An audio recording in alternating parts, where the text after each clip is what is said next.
What's up, everybody? Welcome back to My Twisted Life and TV. I am Poetry. You are here for our final episode of The Handmaid's Tale. This is season 4, episode 10, The Wilderness.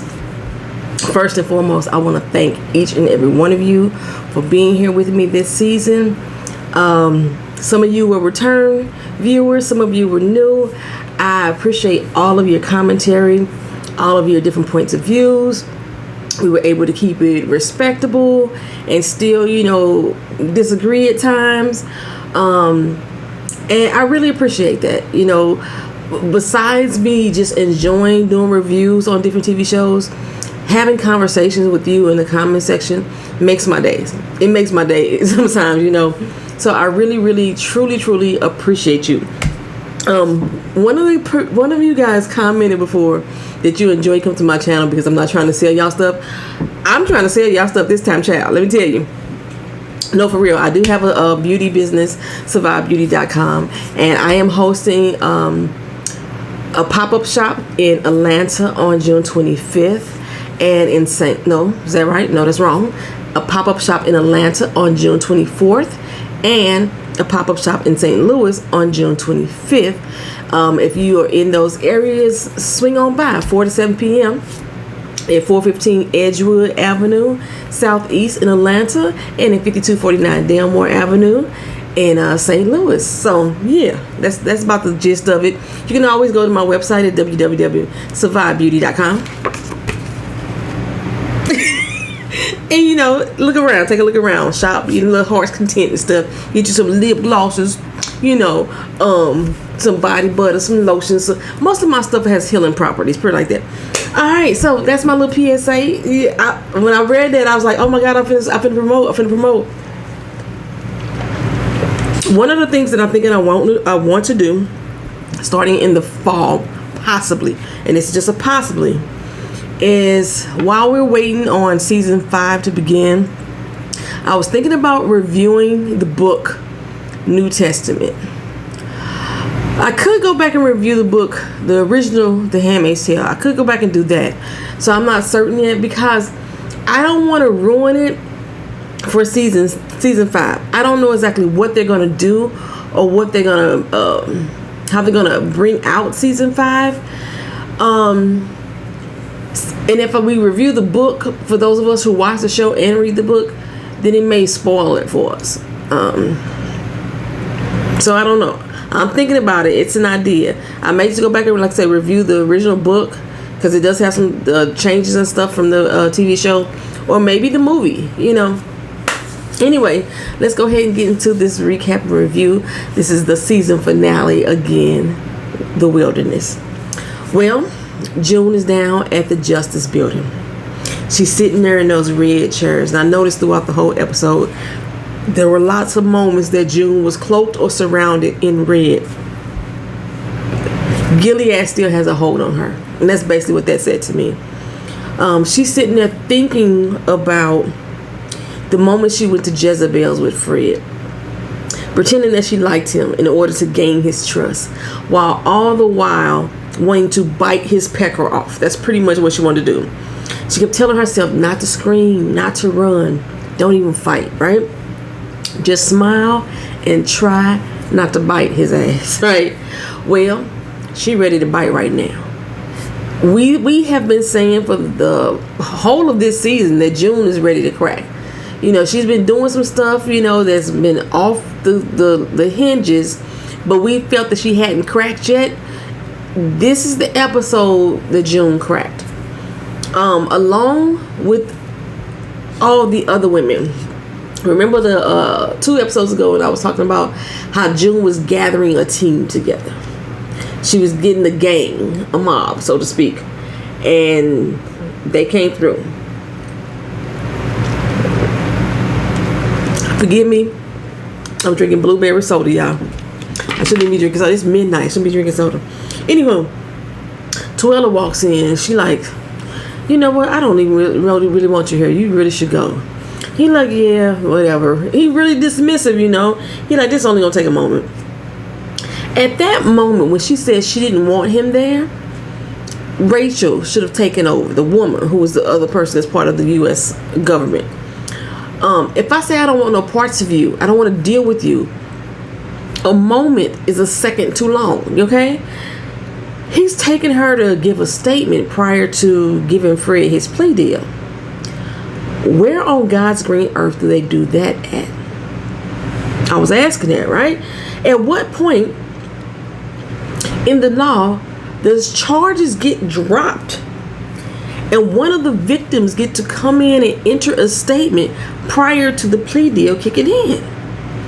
I was going to ask y'all, was there any lawyers that was watching this, some legal aides, some paralegals, some court clerks or whatever? I wanted y'all to chime in, no matter what country y'all was from, because I was trying to figure out where they do that at. Maybe in a sentencing hearing. But they said his charge was being dropped and he was walking free. So I do know that being an informant or asset, sometimes that immunity deal is contingent on what information you do give us. If that shit don't pan out, there's no deal.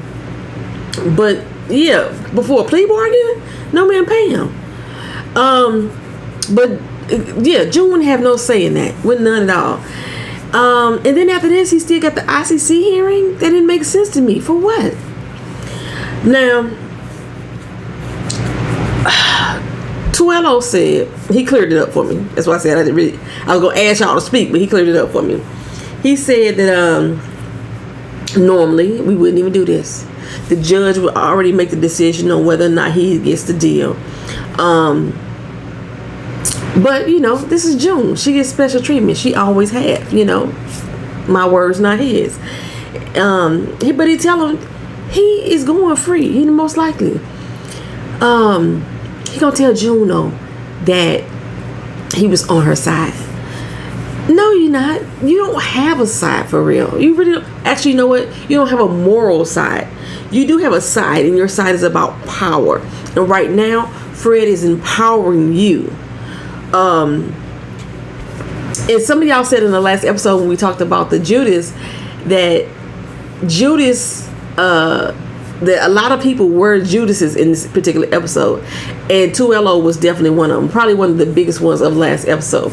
Now there was another thing that I failed to mention that I meant to when June went to go meet Nick at the school, and it was Mary Magdalena that was the name of the school. Y'all were right.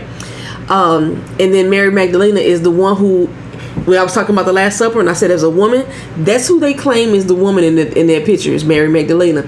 But most people saying it's not even a woman at all. They keep saying it's John the Apostle. Anywho, when they were at the school and they were talking, Nick slipped a wedding ring off his finger and put it in his pocket. I was so disappointed that did not get addressed this episode. I was so disappointed they didn't address that at all. Instead, we still got June and Nick expressing their love to one another. And as Fred said, what is this? That is sickening. Exactly, Fred. That's how I felt about it too.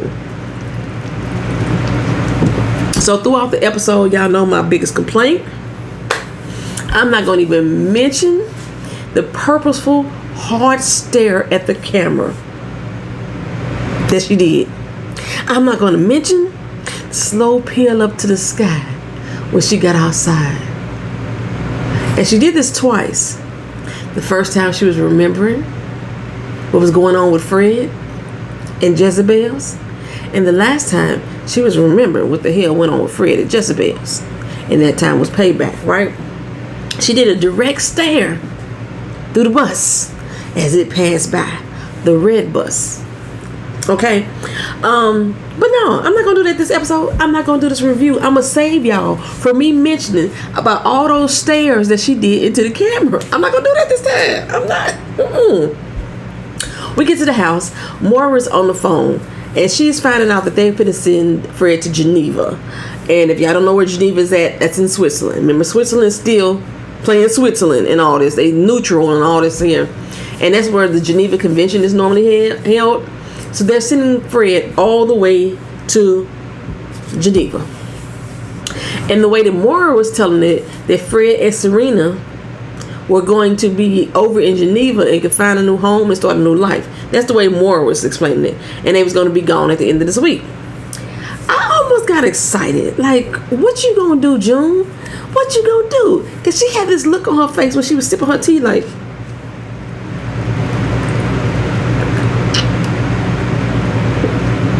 I was like, what you gonna do? I almost got excited. Just a little bit. I was like, is reckless June about to be set in motion? Take them down? Take them down, down, down. That's what I'm saying. Take them down herself. I wouldn't be mad if she did that as long as she does not influence others to do it for her. Normally, June would influence others to do the dirty work and she would walk away with her hands clean. I don't even want anybody helping her. I just want her to do it herself, right? But anyway, Moira's trying to get her over to Geneva to go testify.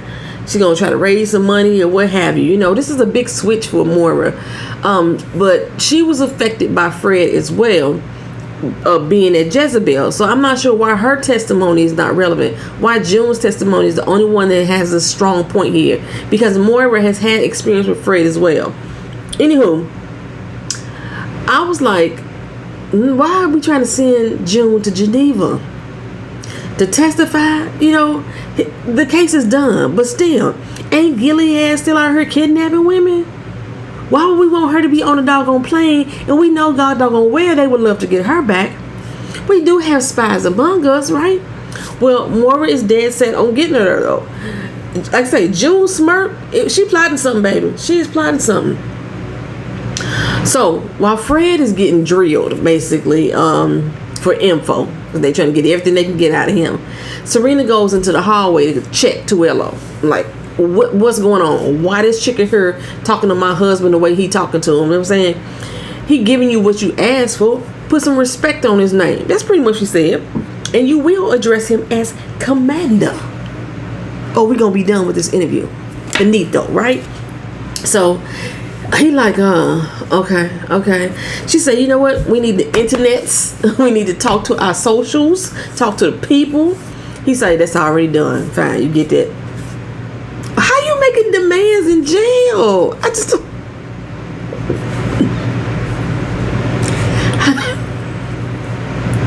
How you making demands? And they just give it to you. You need the internet?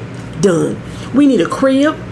And I'm not talking about a crib for the baby. I'm talking about a house for all of us. My baby not gonna be born here, not in this cell, right? And she say, y'all let June speak one last time. Fine, that's done. What is done is done. But let that be done for real. Let that be the last doggone time. And tell the judge to hurry the heck up, right? We supposed to be for real. And he's like, well, you are still in custody as long as you're here until he returns. You're still in custody. I think Tuello was really getting a real dose of Serena joy. And in his mind, he was recalling back what June had said. Watch out for this one. She got an angry bite, baby. She got an angry bite. But watch out for Tuello, too. He can't be trusted because, like June said, he has no side. He ain't got a spine. His old slimy says. Oh, I can't stand Tuello. He's a snake. Anywho, when he said, so you plan on living with him as husband and wife? She like, yeah, of course. Why not, right? Now, a lot of y'all have been speculating that she had an affair with Tuello. If they did, they didn't put that in the storyline any kind of way to give me that indication, right? He's always been attracted to her from the beginning. The way that he talks to her, the way that he maneuvers around her, the way he do things and cater to her. He's been doing that since the first time he laid eyes on her. None of that has changed. So that's what I'm saying. None of those feelings or emotions that he's expressed has made me think that they had some type of secret affair. However, I can see for the fact that Fred was supposed to be impotent or sterile or whatever, couldn't make babies, then that could bring it to question. I just don't understand why nobody else but us on this channel is questioning who Holly's daddy is. If Fred can make babies, then quite sure June's baby could be his. Why ain't nobody asked that question? That upset me too about this season. They just going on and on and on. Like Nicole. I'm going to say Nicole right now is Nick's child. But she could not be. You know what I'm saying? Holly could not be Nick's at all. Okay. But anyway, the way that he was questioning Serena Joy, it kind of made me think about y'all saying it, maybe she had an affair. His line of question had me raising my eyebrows. Like, okay. He in his feelings. He in his fifis. He got real personal too. Like, please explain to me, Serena. Not Mrs. Waterford. He been calling her Mrs. Waterford ever since she found out that she was pregnant. Y'all might be on to something. Right? Because she looked guilty as fuck. I ain't gotta explain nothing to you. And she walked off, right? I'm like, did she let 2LO dip in the lady pond? Is that what happened? We'll probably never know. Well, Emily stopped by for a spell, and this was the first time in a while that I felt for June. She really does blame herself. She wants to move on, but she can't let go of the hurt, the fear, the memories of Fred. She thinks she's being a bad mother because she can't let go of that thought. I just don't get why her focus is only on Fred. She excludes Serena as part of the problem. Serena was there. She was the one that held you down. She was the one that beat you. She was the one that forced you to sleep with Nick. She's the one that did so many other things. Again, she is the architect of what the woman's place in Gilead was. This is Serena's doing. The freaking Red Center, that's Serena Joy's idea, right? That wench. Why you not mad at Serena Joy? You came in, you did a little angry thing. I forgot what she screamed at. That's why they did it. But other than that, all of your vitriol is for Fred. He was actually more kind to you with the exclusion of rape. Don't let me forget. I'm not saying that the rape is not the worst thing. But as far as like everyday interaction, he was more kind than Serena Joy was. Okay? Anywho. Didn't she even plant the seed to make Commander Joey have to sleep with her to prove his loyalty? I thought Serena Joy was the one that did that. Correct me if I'm wrong. Anyway, she goes to visit Fred. June does. At Hotel Jail, where the visitors come and go in the 5-star suite of their oppressor, all hours of the night. Blessed be the fruit, okay? I'm like, Fred, what you here for, girl?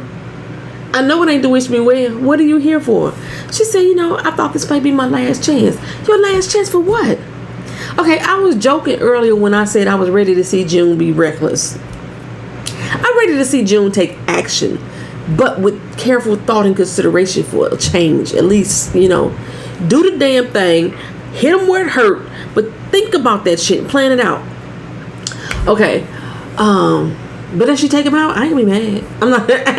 I'm not gonna be mad if she take him out. With the exception of the fact that she could be in prison again. Anywho, Fred tells her, you dogged me out in court, but I don't hold no grudges, so we cool.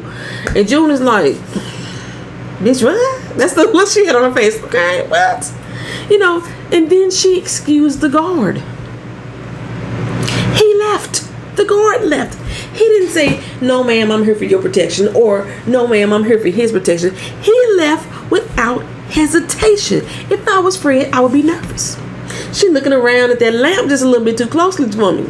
She asking for beverages and drinks, and I was thinking she gonna crack that bottle upside his head. June could bust you upside your head at any moment, and you will be hellbound before your body hit the floor. Okay? Now, we all know. He said, I know you had to frame things in a way for the judge to have sympathy for you, especially since your husband was there. I understand you had a few discomforts in our household. I was uncomfortable too, I'm saying. But I do feel bad for you, for your child being taken away. I couldn't imagine that happening to me, somebody taking my son. I was like, Fred ain't considering the fact that Holly, I don't think Fred considered Holly to ever be his after he found out about Nick. You know what I'm saying?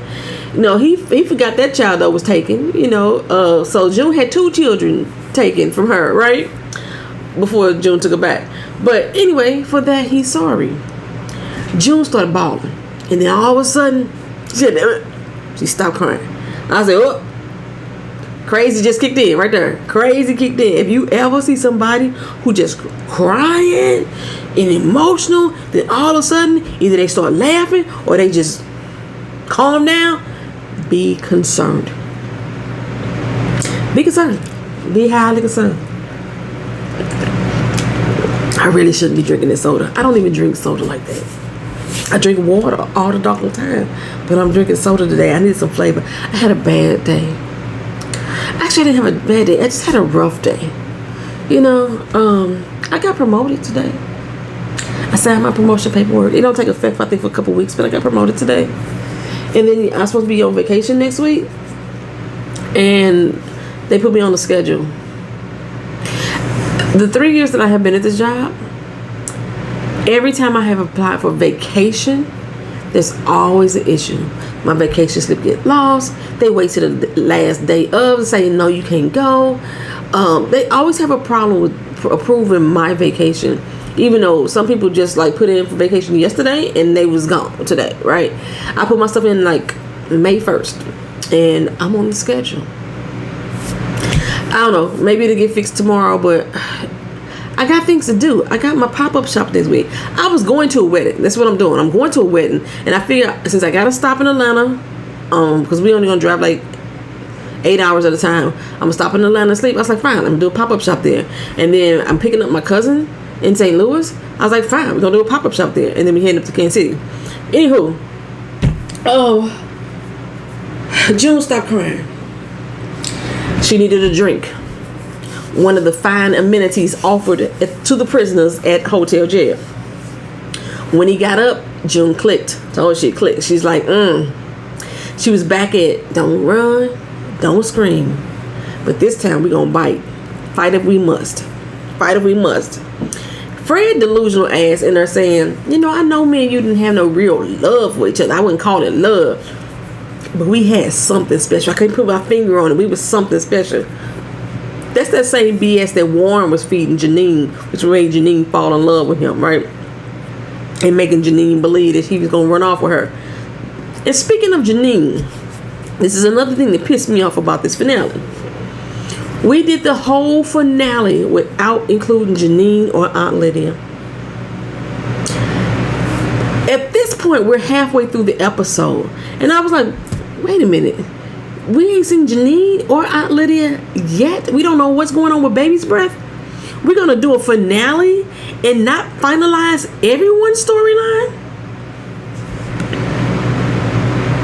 We stuck on June and Fred.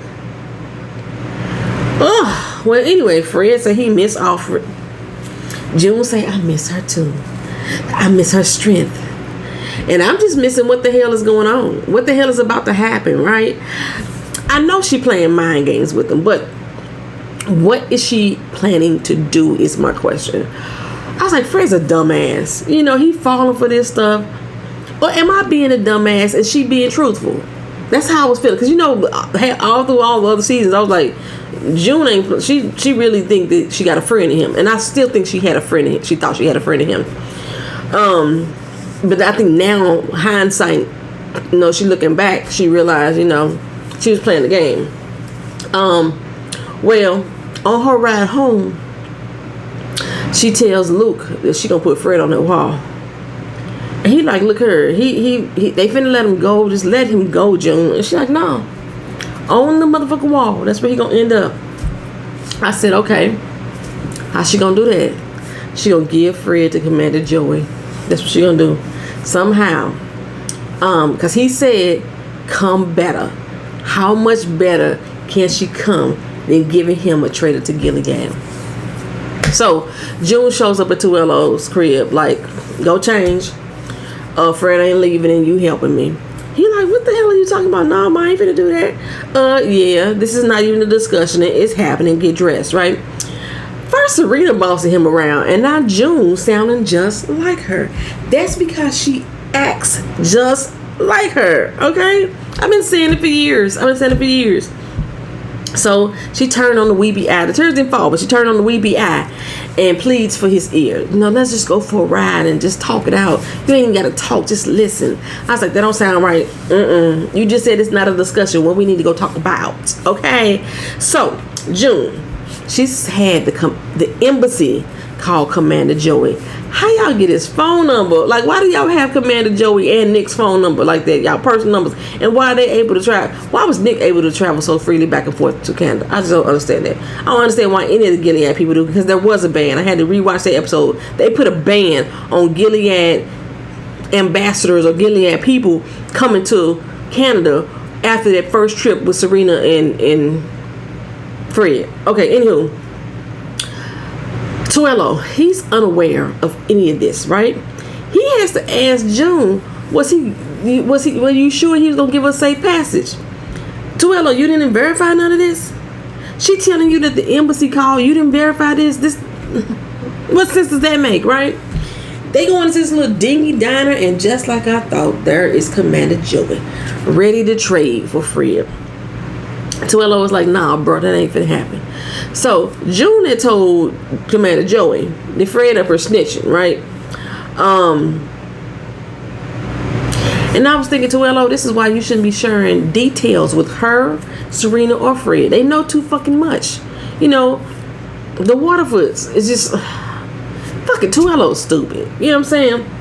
So the final deal is Commander Joey willing to give up 22 women who are basically prisoners. When they came walking through, they looked like they had all been martyrs, and they were all there with the resistance. So I guess they had been caught, or he just know they was with the resistance because he was helping the resistance at some point. Anyway, America had presumed all these women to be dead, or at least some of them. He'll give them all in exchange for Fred. This does not make sense to me. You would not give up one girl named Hannah, one child for June, but you're willing to give up 22 women for Fred?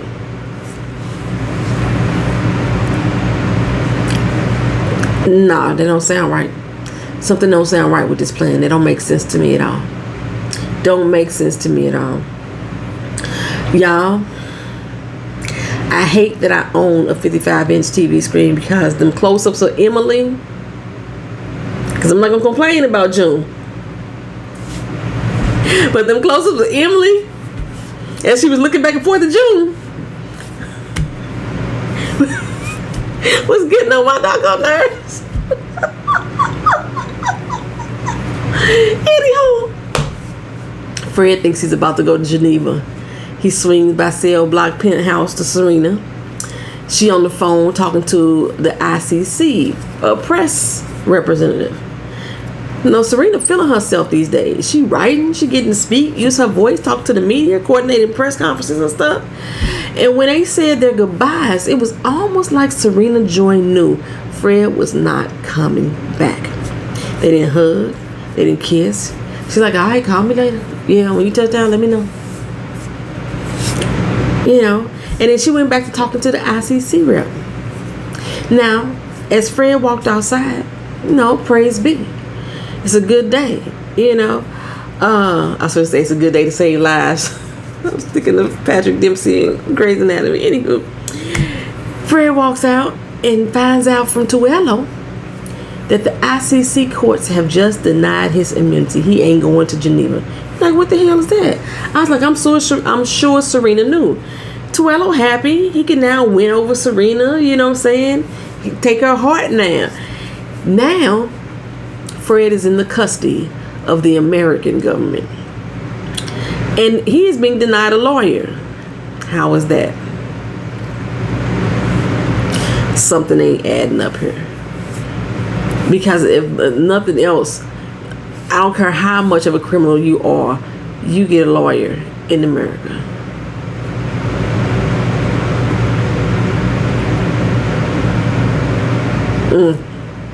I'm surprised that the government went for the deal. Something ain't right with that. In most cases of the government, Fred, because he has knowledge on how to bring down another government, he is more valuable than saving those women. Something ain't right with this, right? Fred could tear down the whole structure of Gilead. I know he's giving them a lot, but something ain't right with this. So Fred go on this long little ride, And Tuello turns Fred over to Commander Joey. I say, And then all of a sudden, Nick shows up. Commander Joey turns Fred over to him in the eyes. I say Nick must be Jamaican. He got a lot of jobs. Because he was supposed to be the head of the military and leading the front lines in Chicago. But here he is handling prisoners. First he showed up at Commander Key's house. We still ain't figured out how they end up there and why he knew that June was going to return. And now he's handling June. He showed up at June, getting over to the people called the breeding farm. He was there. He's still not in Chicago on the front lines. And now he's here at the Canadian border with the eyes handling Fred. That's not military. It may be tactical for the eyes, but that's still not military command, and definitely not on the front lines in Chicago. Anywho, I guess this is the moment that we were all supposed to get excited. I wasn't. I can't stand none of these men. I can't stand Commander Joey. I can't stand Fred. I couldn't stand Nick. So it didn't excite me to see them play, hot potato,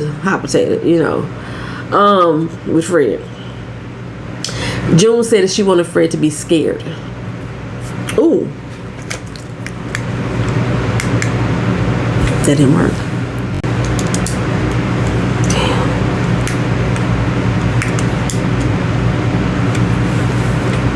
Oh, I didn't realize it was back on. June said she wanted Fred to be scared to death. At this moment, Fred is more angry than scared. And then Nick drove him along a dark, deserted road and ended up in the woods. This right here pissed me off too. And let me explain why. Why I still wasn't excited. Because it's not about June. To me, it's still about Hannah and getting her baby free. Y'all managed to sneak 22 women out of Gilead. And the only reason why I know that y'all snuck them out, because Commander Joey gave Fred up. Gilead would not have allowed June to take vengeance because women have no power over men. It would have been the council to handle Fred. The fact that Commander Joey gave up those women so easily, I said, yeah, Gilead ain't involved at all.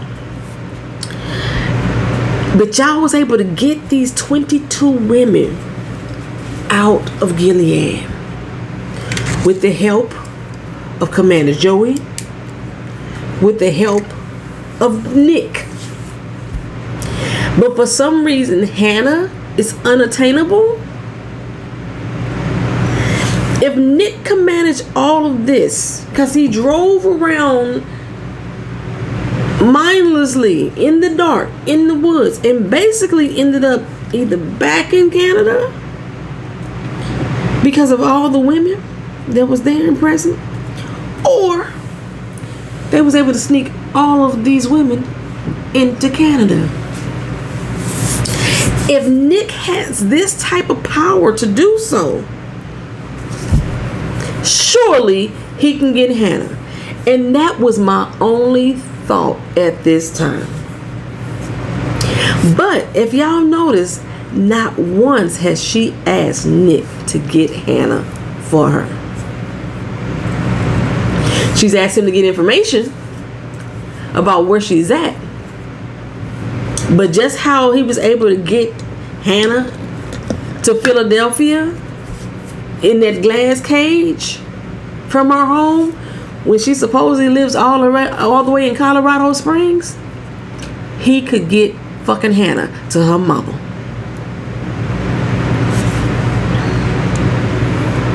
June always forgets about Hannah in the presence of Nick. Anywho, Nick walked him into the woods, bludgeoned him, had him all bloody and stuff right there. Walked him up. And he's like, what the hell is going on, son? The fact he kept calling him son, what's going on? What's going on? Right. Then all of a sudden you see June step out into the light. Then Fred got scared. She walked up to him after Nick left. Said, choose your death.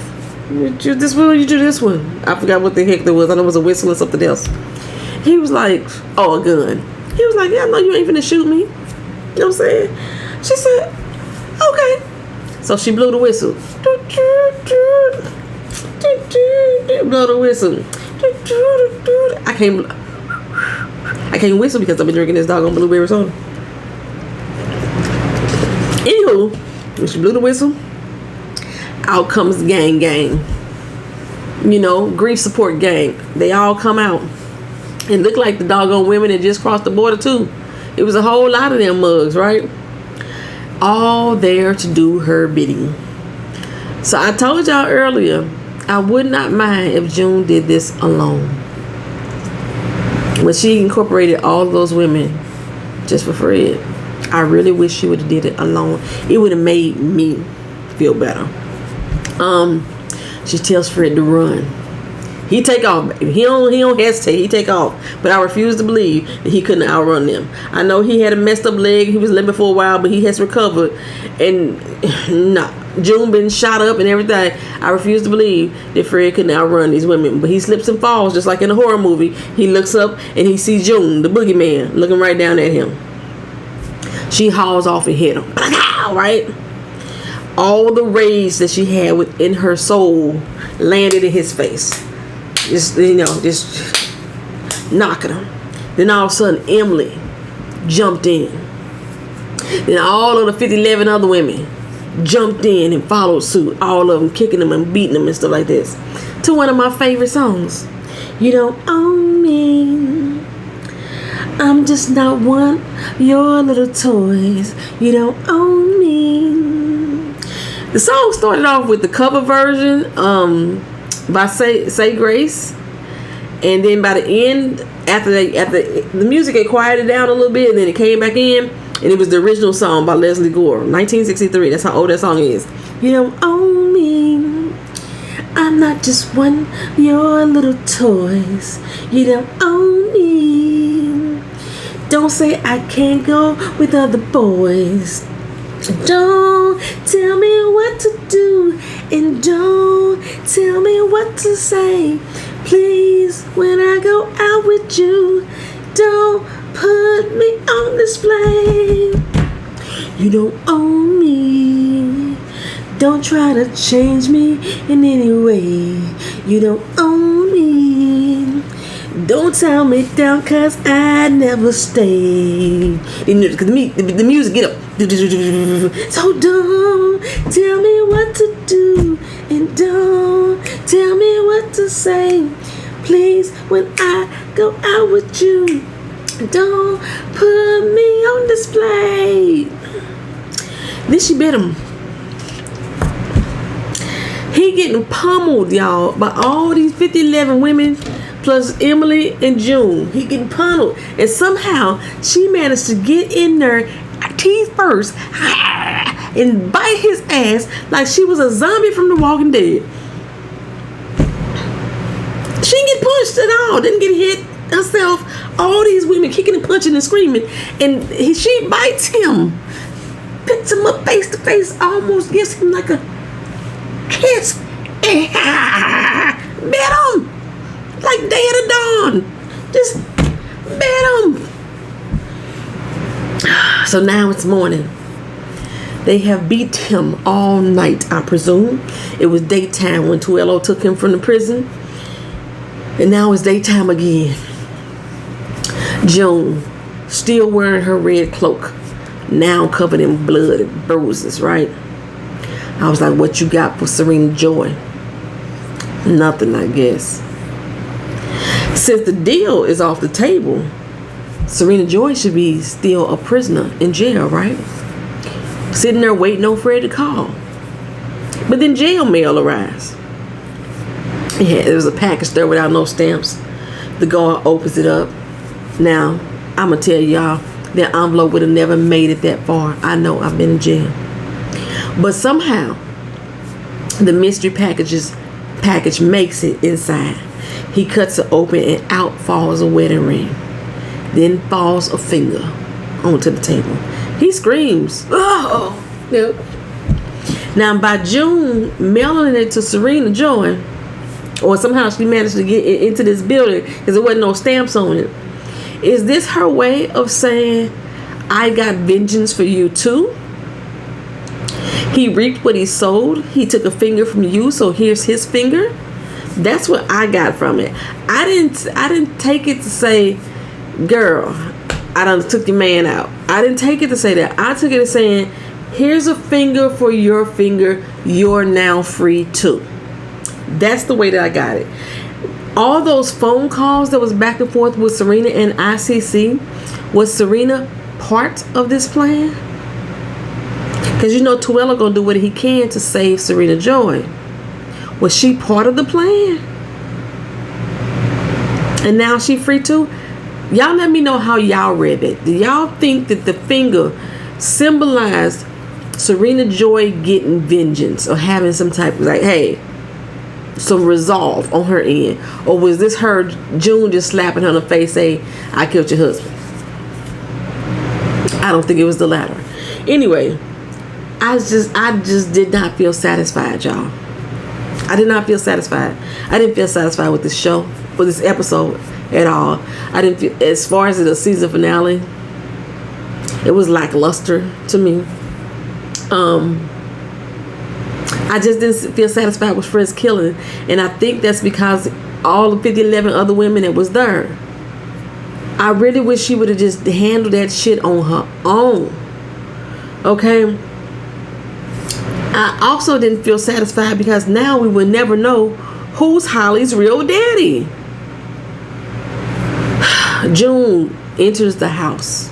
I don't know what's wrong with these people not turning on lights, but she enters the house all bloody. Go picks up Jelly Bean, who's been crying. You see the little tear in her eye. Jelly Bean is the cutest fucking baby. Oh my gosh. Anywho, Luke wakes up like, June, what the hell? Sees her. And she's like, I'm sorry. And then the realization hits him. She said she's gonna put that motherfucker on the wall. He don't know what to do with himself. He slides down in pain and concern, like fear, really. You know what I'm saying? At the woman that's standing in front of him. And she was like, just give me 5 minutes. 5 minutes with her and I'll go. Where are you going? Are you about to go on a run now in Canada? Where are you going? I'll go. Give me 5 minutes and I'll go. When she looked up at that window early in the scene before she went over to go visit Fred, she looked up at the window and saw Moira, Luke, and Jelly Bean in the window together. And at that moment, I say, she's not returning. I just didn't know how it was going to happen. But I guess she's not going to turn herself in. I can't see that. I mean, she was physically free, but her mind was still a prisoner. And sometimes when people go to jail and they've been in jail so long, they've been a prisoner for so long, that's the only life they know. So they go back to what's familiar to them, being encaged, you know. Or she just finna go on the run again, because again, that's the life that she knows.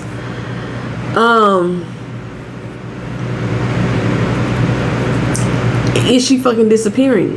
For real, for real. If she is, what's going to happen in season 5? Or are they going to start season 5 with the New Testament? The New Testament is 15 years later. So I wonder, okay? Then we get a quick flash of Fred hanging on the wall. They had his head covered, so we didn't get to see his face. Just hanging on the wall. It was a quick flash. I mean, it was a quick flash. And then went back to her holding the baby, saying, Mommy loves you. Mommy loves you. Mommy loves you. And that was the end of The Handmaid's Tale. Y'all let me know how y'all thought about this season. I mean, we've been talking about it all season long. Let me know what y'all thought specifically about this episode. And I want to know for certain, how did y'all feel about that finger? What did that mean to y'all? That finger. And the ring wasn't attached to it. Yeah, I just think that was just another way of her helping Serena. I really do. I really do. Thank y'all for coming. Thank y'all for being here. I really sincerely appreciate you all. And just stay on the lookout. You know, if you stay subscribed to the channel and your notification bell turned on, if I should happen to do the reviews on the book and or the movie, y'all will get the update. But I know for certain it will not happen until the fall. I'm only reviewing one other show right now. It's about to end, and Sister Girl need a break from reviews. I really do. I love doing this, but sometimes you get burnt out. I need a break, a week or two, because then I start doing Power. So if you watch Power on Stars, that starts on July 18th. So I got a month before that starts up. And that's it, y'all. Thank y'all again for being here. I really, really sincerely appreciate you all. Peace.